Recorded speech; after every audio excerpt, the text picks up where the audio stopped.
Hola, bienvenidos a un nuevo vídeo de La cabeza de Eva. Hoy vamos a hablar de la procrastinación. Procrastinar es postergar, posponer, aplazar. Es algo que todas las personas hacen con altas capacidades o sin altas capacidades, pero que yo lo he traído hoy aquí porque las personas con altas capacidades incurrimos más veces en la procrastinación y ni siquiera nos damos cuenta de ello muchas veces e influye mucho en nuestra vida y de una manera muy concreta de la que a veces no somos conscientes, y es lo que hoy me gustaría lograr con este vídeo, ¿no? Que aquellos que no fuerais conscientes de ello acabarais siéndolo y por tanto siendo propietarios de vuestra procrastinación, que es algo muy importante. Ser propietarios de lo que nos ocurre para poder luego corregirlo. Porque nosotros podemos tener una serie de características biológicas de fábrica, ¿no? Y cuando tú eres una persona con unos determinados rasgos, pues es imposible que los cambies. Pero lo que sí puedes hacer, si eres consciente de ellos, es mejorarlos. Si tú eres una persona con unos rasgos de introversión o con unos rasgos de poca jovialidad, introvertida, etcétera, y perfeccionista y exigente, a lo mejor te va a costar muchísimo más esfuerzo mantenerte alegre y no caer en un cierto estado ocasional de tristeza. Pero si eres consciente de ello y trabajas en ello, al final probablemente acabes muchísimo más tiempo optimista y alegre del que otra persona que no sea consciente de sus rasgos, que a priori pudieran ser mejores, logre. Por tanto, sí que tenemos un margen de mejora grande y un margen en el que podemos trabajar, que es lo que siempre os digo, ¿no? Tenemos unas características biológicas, pero eso no significa que estemos condenados a ser de una determinada manera. Tenemos mucho que decir si somos conscientes de ello y lo trabajamos. En el caso de la procrastinación, normalmente y muy equivocadamente, en mi opinión, se atribuye al aburrimiento. Es que no hace los deberes porque le aburren, o no hace esto porque es un vago. La procrastinación en realidad no tiene que ver ni con la vagancia ni con el aburrimiento. Tiene que ver con algo más profundo y por tanto más complejo. Hace mucho tiempo, bueno, tanto como el año 72, se hizo os dejaré luego el nombre en la descripción, se hizo un estudio en Stanford que se llamó el experimento del malvavisco en castellano, ¿no? En él se ofrecía una recompensa a los niños, una recompensa, digamos, cortoplacista, y también se les ofrecía una recompensa, digamos, más a largo plazo. Y se vio o se evaluó cuáles eran las diferencias de resultado entre aquellos niños que habían escogido una cosa más inmediata o los que habían escogido algo, digamos, más a largo plazo. Bueno, está explicado un poco así, grosso modo, os lo dejo en la descripción por si queréis ver el estudio, porque resulta interesante, ¿no? Ver la explicación y ver los resultados.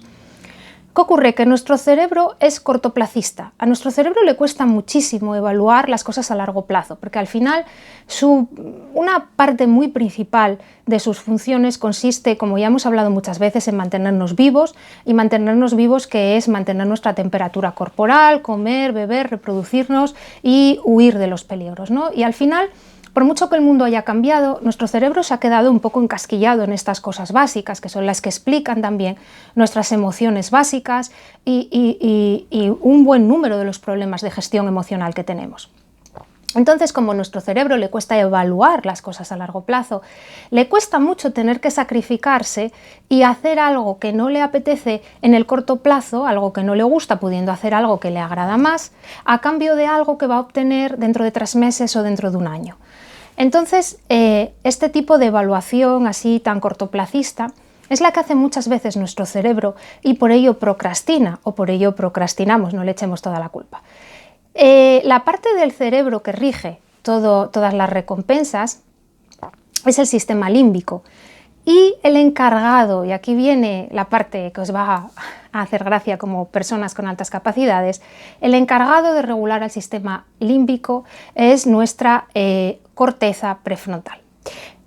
Nuestra corteza prefrontal, que era la que, si os acordáis, donde estaban las funciones ejecutivas, que ya habíamos hablado que era algo que no hacíamos muy bien, que el que no planificaba mal resulta que tenía problemas de control de impulsos, el otro tenía problemas para las metas a largo plazo o para conectar el corto plazo con el largo plazo, etc.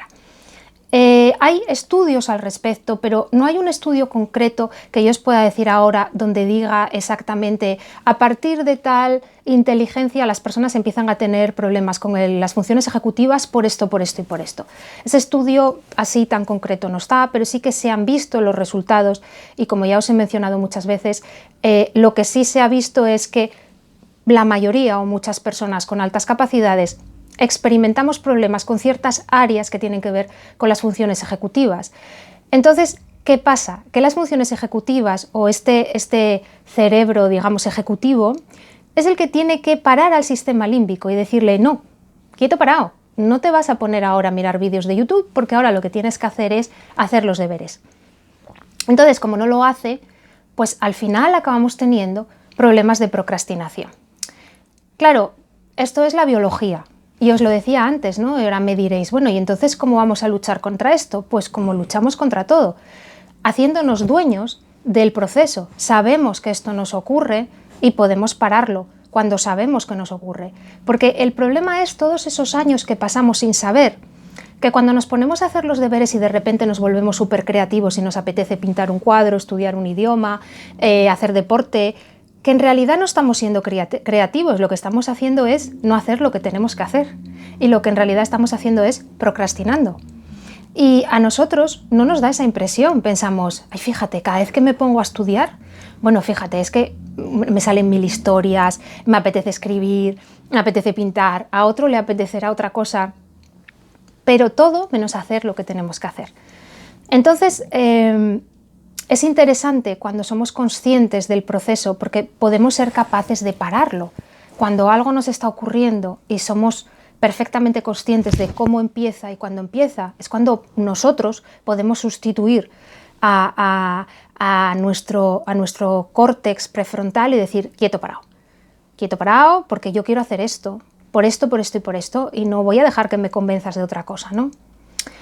El tema es que sí que hay estudios que relacionan a las personas, y aquí es donde volvemos a entrar muchos, a las personas que tienen diagnosticado TDA, hiperactividad, ansiedad o depresión, las relacionan con el hecho de ser personas a las que es más fácil que les resulten atractivas las recompensas a corto plazo que a largo plazo.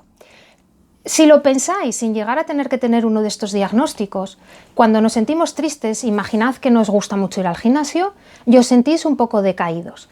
Pues cuando os sentís un poco decaídos y no os gusta mucho hacer deportes y tenéis que salir de casa porque estáis en el sofá para asistir a una clase de gimnasia, es mucho más probable que no consigáis obligaros el día que os sentís un poco decaídos que el día que estáis bien.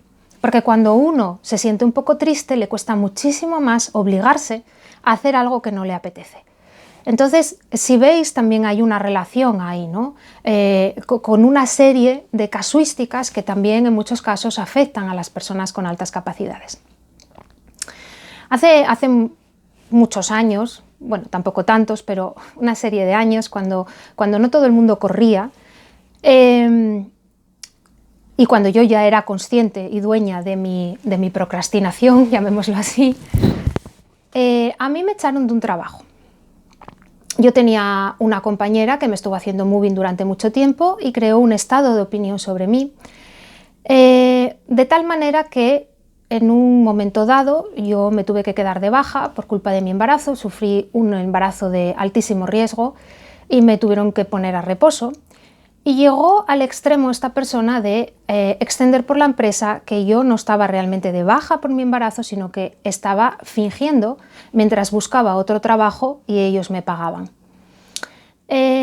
Bueno, cuando volví después de la baja de maternidad, me echaron de la empresa, me pusieron en la calle y entre, digamos, el embarazo tan horrible que yo había sufrido, que gracias a Dios terminó bien, pero fue un proceso terrible, y el hecho de haberme quedado sin empleo, digamos que era un momento de mi vida en el que yo sentía mucha sensación de descontrol y mucho miedo, y pensé en buscar algo que me ofreciera control, y también, vamos a decir, autoestima, que me ofreciera la posibilidad de hacer algo que yo pudiera hacer que pudiera cumplir y que por tanto poder decirme a mí misma, yo he controlado todo esto y soy propietaria de todo este proceso y al final he conseguido este objetivo.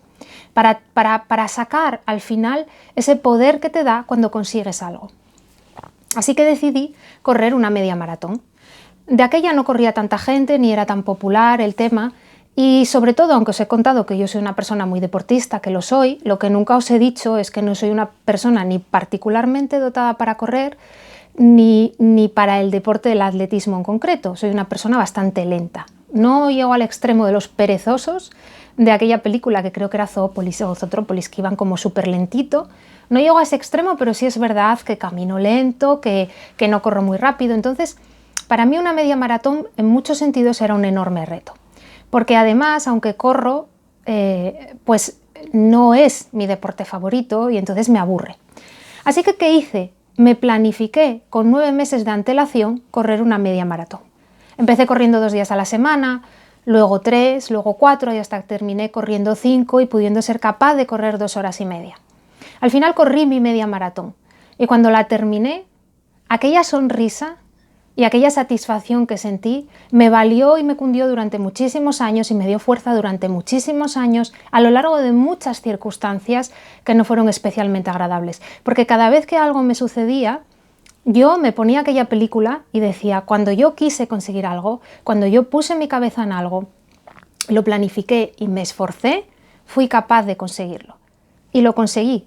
Por supuesto, ni quedé la primera ni la segunda, ni hice uno de los mejores tiempos, tardé un montón, pero no llegué con el coche escoba, no llegué la última y cumplí mi objetivo y mi meta y me demostré a mí misma que era capaz de hacerlo.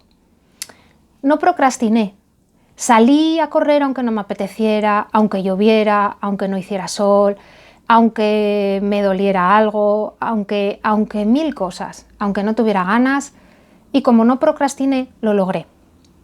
Quiero decir con esto que pese a nuestra naturaleza y pese a un montón de circunstancias adversas y pese a un montón de cosas, realmente cuando queremos hacer algo lo conseguimos. ¿Y por qué lo conseguimos? Porque las personas con altas capacidades somos unas personas, que os he hablado antes de recompensas. Y generalmente cuando se habla de recompensas se está siempre hablando de recompensa externa, del premio o en oposición al castigo. Pero las personas con altas capacidades somos mucho de recompensa interna y somos muy de motivación interna, somos personas muy automotivadas. Esto explica también por qué muchas personas con altas capacidades tienen graves problemas de desmotivación, porque muchos padres os desesperáis con los niños porque están desmotivados. Y no hay manera de motivarlos, porque la motivación externa no les sirve para nada, porque no les sirve la recompensa externa, es una cuestión interna y hay que conseguir que se motiven ellos internamente. ¿Y cuándo nos desmotivamos o cuándo nos motivamos? Uno de los factores que más nos desmotiva es el miedo. A las personas con altas capacidades nos desmotiva muchísimo el miedo causado por realidades, por cosas que nos inventamos, por proyecciones que hacemos, por una extrema crítica que tenemos y por un extremo perfeccionismo.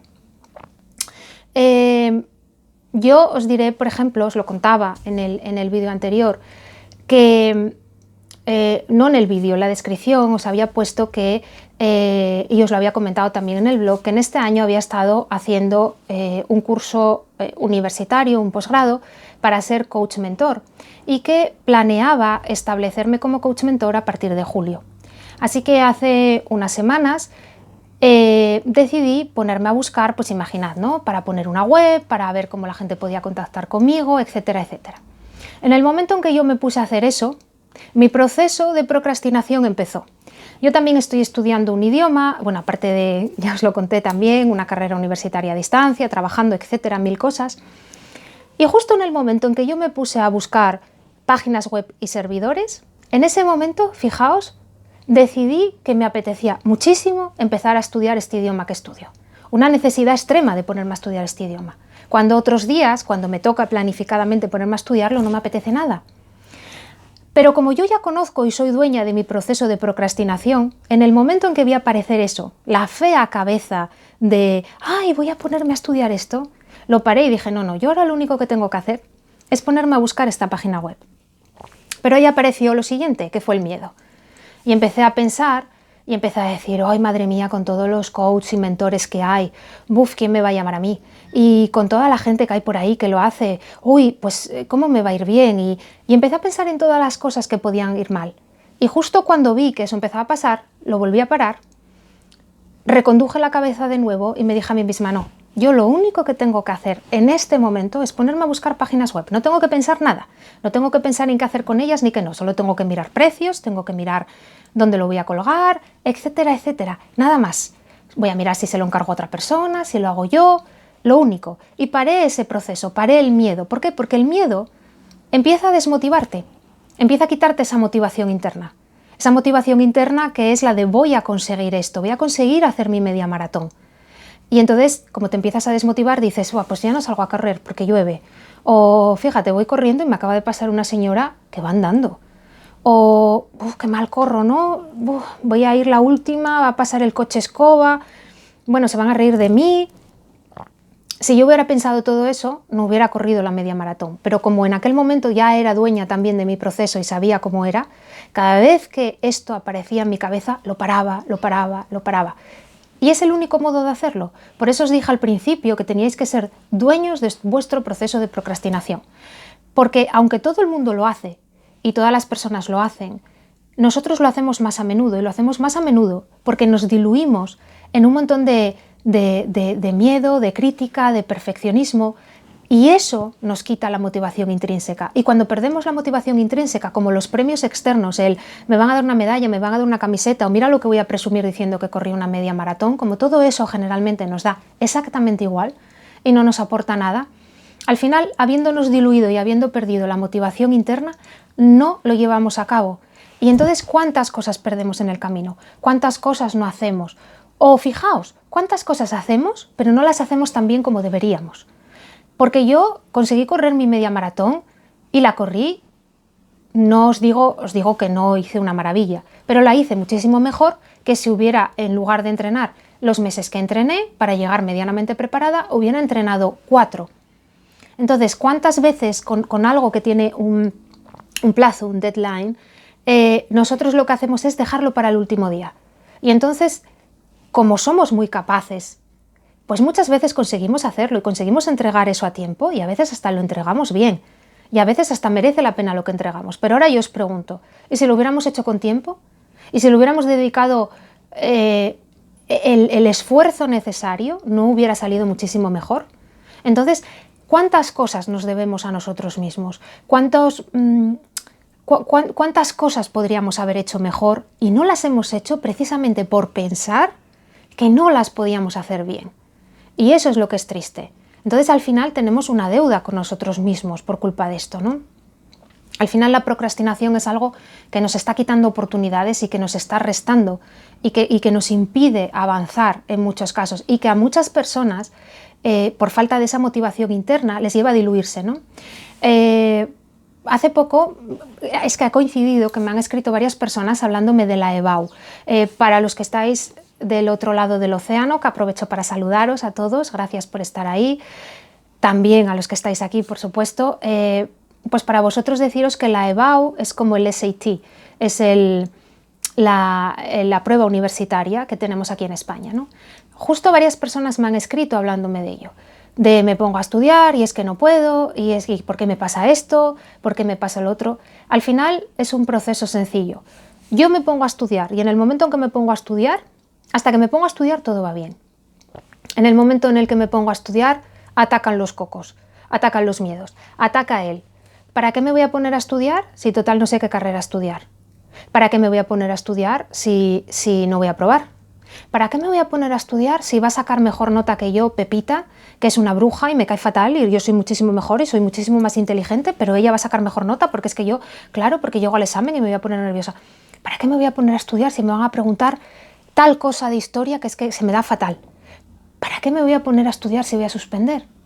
¿Para qué? ¿Para qué? ¿Para qué? Y al final del tiempo que tienes de estudio, ¿cuánto tiempo real estás estudiando? Y sobre todo, ¿en qué condiciones estás estudiando? ¿Cómo está tu cabeza cuando consigues ponerte a estudiar? Entonces, ¿qué tenemos que hacer con esto? Que me lo habéis preguntado. Nos ponemos a estudiar con un reloj de cocina, de estos de tiempo. Calculáis el tiempo que sois capaces de estudiar de una manera concentrada. Si son 10 minutos, son 10 minutos. Y durante ese tiempo ponéis el reloj y hay que estudiar 10 minutos seguidos. Y cada vez que la cabeza se os vaya, la traéis. Cada vez que se os vaya a quiero mirar el Instagram, la traéis. Cada vez que se vaya a la traéis. Cada vez que se vaya, la paráis. Sé que es un proceso tedioso y sé que cuesta, pero a fuerza de práctica, al final seréis capaces de estudiar el tiempo que hay que estudiar, que son periodos de a lo mejor media hora y un descanso, según la persona, ¿no? Pero seréis capaces de hacerlo. Cada vez que se os vaya a la cabeza la traéis. Pero al principio empezáis en esos periodos de tiempo que seáis capaces de controlar. Por ejemplo, 10 minutos. Ponéis el reloj 10 minutos y a los 10 minutos lo paráis y descansáis 5 minutos de reloj. Y en esos 5 minutos podéis hacer lo que queráis. Estudiar un idioma, mirar Instagram o aquello que estabais pensando que queríais hacer en lugar de estar estudiando. Cuando pasen esos 5 minutos, otros 10 minutos de reloj. Y así durante un tiempo, el tiempo de estudio que necesitéis, y así iréis avanzando. Y a medida que vais avanzando, os ocurrirá como me ocurría a mí cuando corría. A medida que seáis capaces de correr en vez de 2 días a la semana, 3 días o 4 días, o que veáis que al principio corríais media hora y quedabais realmente ahogados, y veáis que sois capaces de correr 1 hora y media y que empezáis a disfrutar a partir de la 1:15 y decís, madre mía, ¿cómo es posible que me pase esto si antes me moría a los 40 minutos? Cuando empecéis a sentir esa felicidad que da el ser capaz de conseguir algo, entonces podréis conseguir cosas mayores, podréis estar más tiempo estudiando. Pero lo que hay que hacer es, el tiempo que estoy haciendo algo, estoy haciendo ese algo de manera presente. No estoy dejando que el miedo me invada y no estoy pensando otras cosas, ni me estoy saboteando a mí mismo. Porque igual que yo solamente tenía que buscar páginas web o yo solo tenía que entrenar para la media maratón, lo único que vosotros tenéis que hacer es estudiar esa página. No tenéis que pensar en la pregunta que os van a poner, ni en el examen que os van a poner, ni lo que vais a hacer después del examen. Eso no es lo que tenéis que hacer. Lo que tenéis que hacer en ese momento únicamente es estudiar. Como únicamente es X, como únicamente es esto, como únicamente es aquello. Y en el momento en que el cerebro empieza a intentar sabotearos o a intentar gratificaros con algo inmediato, pues tenéis que sustituir a vuestras funciones ejecutivas y ser vosotros los que paréis a vuestro sistema límbico, aunque sea a mano y a dedo, y decir, para. Y a fuerza de entrenarlo y a fuerza de hacerlo, como tantas veces hablamos, se consigue. Y nada más, no tengo nada más que añadir sobre esto, es algo que como siempre os invito a que penséis cómo es vuestro proceso de procrastinación. Suelen ser procesos similares, suelen empezar de la misma manera. La manera en la que nos boicoteamos y nos decimos cosas suele ser siempre la misma y se suele producir siempre en el mismo tipo de contextos. A unas personas será en el contexto social, otras personas será en el contexto laboral, etcétera, ¿no? Siempre se produce de la misma manera. Si sois capaces de saber dónde empieza, cómo empieza y de qué modo, entonces seréis capaces de pararlo. Y cuando seáis capaces de pararlo, empezaréis a controlarlo. Y cuando lo controléis, no es que no vaya a aparecer más, pero vais a ser capaz de pararlo y continuar adelante. Y que por tanto la procrastinación no os haga perder oportunidades y no os deje luego con esta sensación tan horrible de es que no consigo nada, es que no me centro, es que no consigo hacer las cosas, que al final es tan destructiva también para la autoestima. Así que nada más, espero que os haya resultado de utilidad. Muchísimas gracias como siempre por estar ahí, por vuestra atención y hasta el próximo vídeo. ¡Chao!